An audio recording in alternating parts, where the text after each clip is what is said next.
ഈ അവഗണന ശ്രാവണിന് പുതിയതല്ല. ഈ കോളേജ് ശ്രാവണിനെ പോലുള്ള സാധാരണക്കാരോട് എന്നും അങ്ങനെയായിരുന്നു. തിരുവനന്തപുരം നഗരത്തിൽ കാശുകാരുടെ മക്കൾക്ക് മാത്രം MBA പഠിക്കാനായി പണിത ഒരു കോളേജാണ് ഇത്. ഇവിടെ 2 തരത്തിലുള്ള കുട്ടികളാണുള്ളത്. ഒന്ന്, ശ്രാവണിനെ പോലെ പഠിക്കാൻ വരുന്ന കുട്ടികൾ. 2, വീട്ടിലെ കാശിന്റെ ബലത്തിൽ 2 വർഷം വെറുതെ അടിച്ചു പൊളിക്കാൻ വരുന്നവർ. രണ്ടാമത് പറഞ്ഞ തരം ആളുകളിലാണ് അർച്ചനയും രാഹുലും സുഹൃത്തുക്കളും ഒക്കെ പെടുന്നത്. അർച്ചനയെ നിങ്ങൾ ഇപ്പോൾ പരിചയപ്പെട്ടില്ലേ?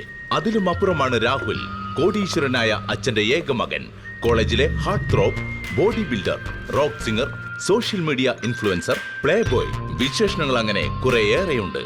ഒരേ സമയം തന്നെ അവന് നിരവധി പെൺകുട്ടികളെ മാനേജ് ചെയ്ത് നടക്കാനുള്ള ഒരു പ്രത്യേക കഴിവുണ്ട്. സർക്കാർ ഉത്തരവ് പ്രകാരം കഴിഞ്ഞ വർഷം മുതലാണ് സ്കോളർഷിപ്പ് വഴി കോളേജിലേക്ക് പുറത്തു നിന്നുള്ള കുട്ടികൾക്കും അഡ്മിഷൻ കൊടുത്തു തുടങ്ങിയത്. ആദ്യമായി അങ്ങനെ സ്കോളർഷിപ്പ് കിട്ടി കോളേജിലേക്ക് വന്നവനാണ് ശ്രാവൺ. പക്ഷേ വന്നു കയറിയ സ്ഥലം ശ്രാവൺ പ്രതീക്ഷിച്ചതിലും അപ്പുറമായിരുന്നു.